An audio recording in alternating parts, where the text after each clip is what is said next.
should be solved and must be solved. For this reason, it may also be prudent for the consolidated single EAC SADC initiative on this matter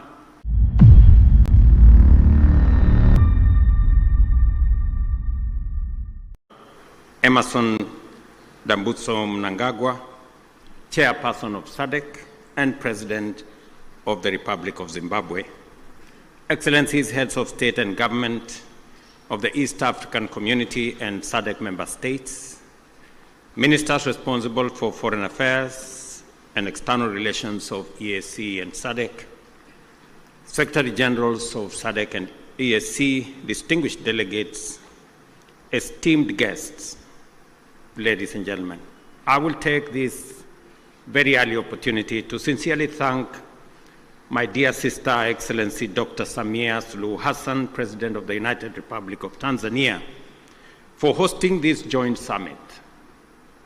After extensive consultations, when I requested her to host this summit, without hesitation, she offered these excellent facilities for us to engage in this exercise. My dear sister, thank you very much. We're truly grateful. Equally important, I appreciate the efforts made by the two regions through their respective communities to mobilize with urgency and convene separate extraordinary summits in order to deliberate on the concerning security situation in the Democratic Republic of Congo. Excellencies, together,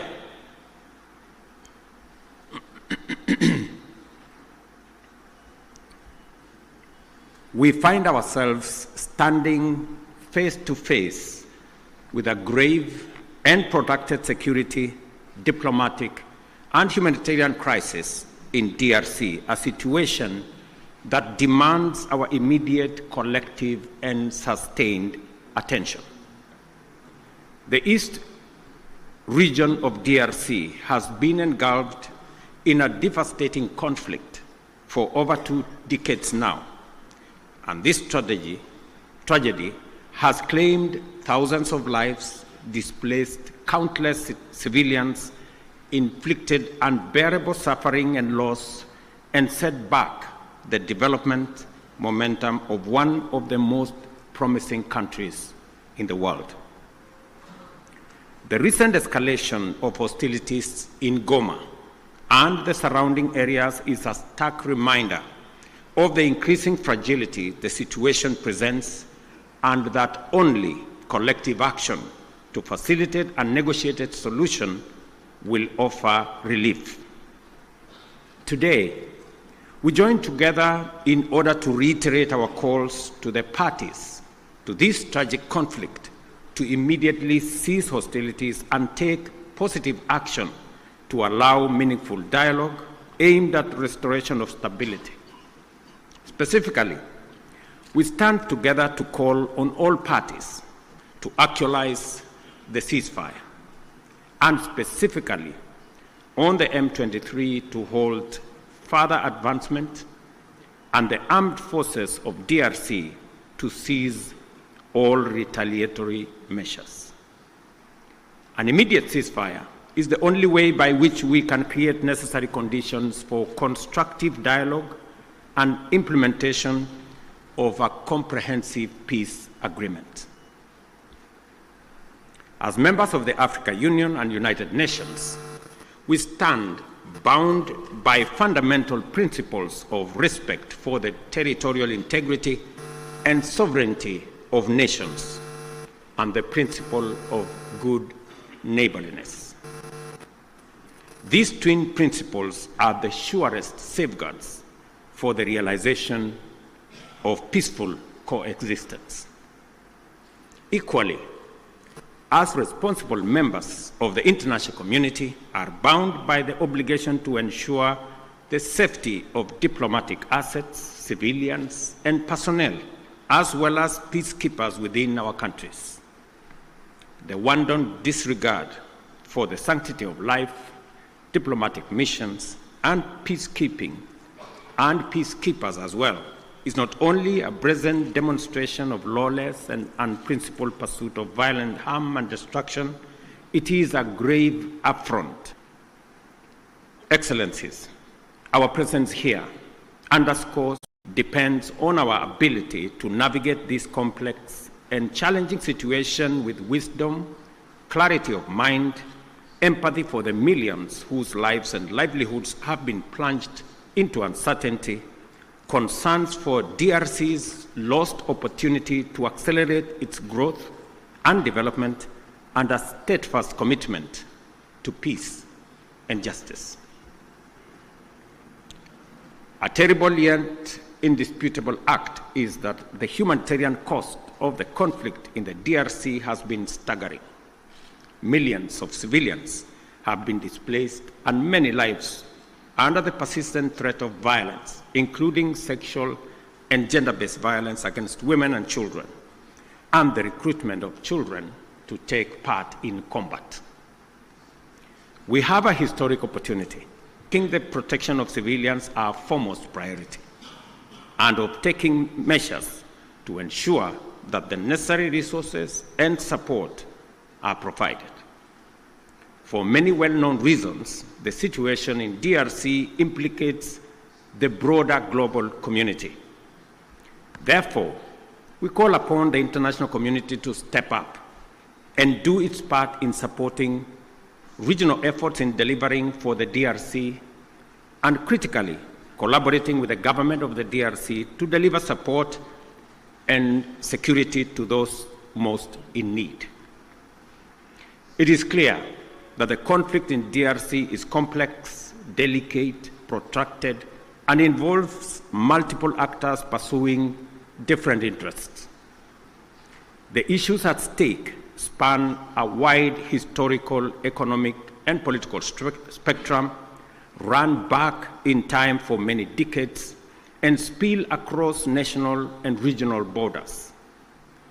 There is also a clandestine international dimension at work, whose persistent, cynical, and destructive effects must neither be underestimated or ignored any longer.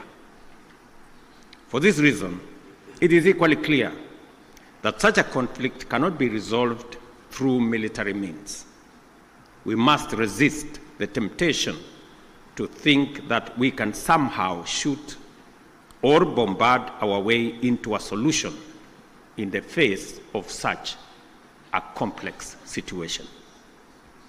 Instead, we have to agree that only a comprehensive diplomatic approach, one that addresses the root causes of the crisis, secures the historical integrity and territorial integrity of DRC, and affirms the sovereignty of its people and their aspirations for freedom, justice, and development.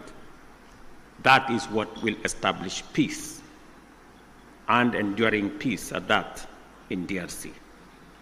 Such an approach must also bring together multiple stakeholders, regional states, international bodies, political organizations, civil society groups, and the Congolese government itself to dialogue and collaborate in order to explore, develop, and implement a lasting solution.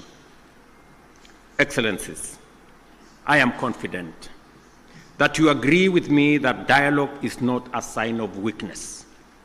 It is a testament to our collective wisdom and strength, both as leaders and as communities. It shows our capacity to articulate issues patiently and clearly, listen to each other, consult comprehensively with a common goal in mind, and negotiate patiently until we reach a better outcome than the bitter results of bloodshed. It is in this spirit that we must encourage all parties to put aside their differences and mobilize for engagement in constructive dialogue aimed at achieving the sustainable solution of conflict by peacefully addressing all underlying issues. I believe that we have a singular opportunity to build on the gains and lessons of Luanda and Nairobi peace processes. We have a historic opportunity as the broader neighborhood of the DRC to mobilize our collective will into a fused, single, and coherent initiative towards the resolution of this complex crisis. Such an approach will bring all our assets to bear and minimize the possibility of parallel initiatives that duplicate and undermine progress, including creating unnecessary competition as we strive for peace. My dear brothers and sisters, this calls for our unwavering political support. I therefore urge Your Excellencies at this extraordinary joint summit to deploy our best effort and muster our total commitment to facilitate a sustainable settlement that lays the foundation for a stable and prosperous democratic Republic of Congo. I dare say, Excellencies, the situation may be complex, it may be protracted, it may have been with us for years,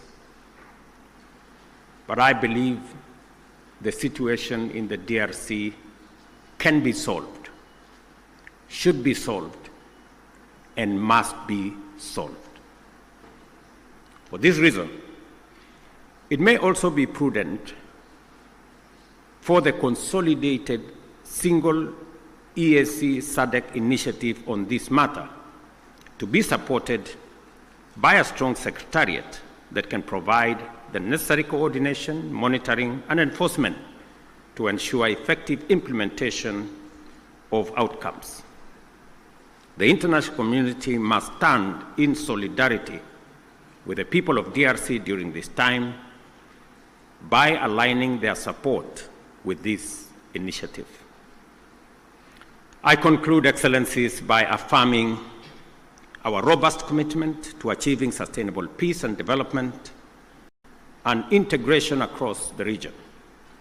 The security of DRC is essential not only for the stability of the country, but also to the prosperity and cohesion of the entire EAC and SADC. We call upon all parties to prioritize dialogue, cooperation, and above all, the protection of civilian lives. I thank you once again for being able to be here on this very important mission. It is a historic mission because for the first time, two regional economic blocs come together as a testament of the seriousness of the challenge we face, but also underscoring our commitment to provide leadership to resolve this issue. Thank you very much. May the Almighty God bless all of you and bless our region.